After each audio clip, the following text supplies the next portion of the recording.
ಅವನಿಗೆ ಹೇಳ್ತಾರೆ, ನೀನು ಪರಮಾತ್ಮನಿಗೆ ಮಾಲೆಯನ್ನು ಸಮರ್ಪಣೆ ಮಾಡು ಶ್ರೀರಾಮಚಂದ್ರನಿಗೆ.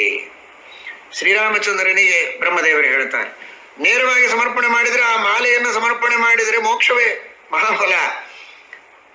ಈಗ ಹೇಳ್ತಾ ಇದ್ದಾನೆ ನೋಡಿ ಪರಮಾತ್ಮ, ಲಕ್ಷ್ಮೀ ಸಮೇತನಾಗಿ ನಾನೇ ಅವನಲ್ಲಿ ಬಂದು ಸನ್ನಿಹಿತನಾಗ್ತೇನೆ ಅಂದ್ರೆ ಇದರ ಅರ್ಥ ಏನು? ದೇವರ ಸಾಮೀಪ್ಯವೇ ಸಿಗತ್ತೆ. ದೇವರು ಅಂಥ ಮಹಾ ಅನುಗ್ರಹ ಮಾಡ್ತಾನೆ. ಅಂಥದ್ದು ಬರೀ ಹಸುವೆ ಪರಿಹಾರ ಮಾಡಿಕೊಳ್ಳೋದಕ್ಕೆ ನೇರವಾಗಿ ರಾಮದೇವರಿಗೆ ಇವನು ಮಾಲೆ ಕೊಡೋದು ಬೇಡ. ಮತ್ತೇನ್ ಮಾಡ್ಬೇಕು? ನೀನು ಅಗಸ್ತ್ಯರಿಗೆ ಕೊಡು, ಅಗಸ್ತ್ಯರು ರಾಮನಿಗೆ ಕೊಡ್ಲಿ ಅಂತ ಬ್ರಹ್ಮದೇವರಂತ.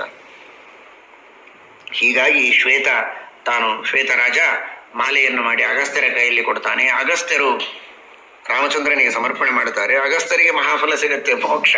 ಇವನಿಗೆ ಹಸಿವೆ ಪರಿಹಾರ ಆಗಬೇಕಾಗಿರ್ತದೆ ಅಷ್ಟೇ.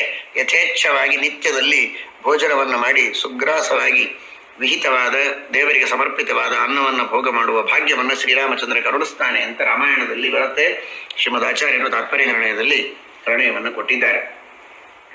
ಹೀಗಾಗಿ ಅಷ್ಟು ಆ ಫಲ ಇದೆ ಮಾಲಾ ಸಮರ್ಪಣೆಗೆ. ಅಂತಹ ಮಾಲೆಯನ್ನ ಸಮರ್ಪಣೆ ಮಾಡಿದವರಿಗೆ ನಾನು ಹೀಗೆ ಅನುಗ್ರಹವನ್ನು ಮಾಡುತ್ತೇನೆ. ಕೊನೆಯ ಯೋಗಿಗಳೇ, ಇಲ್ಲಿ ನೆರೆದಂತಹ ಸಕಲ ಸಜ್ಜನರೇ, ಒಂದು ಮಾತು ಹೇಳ್ತೇನೆ ಕೇಳಿ.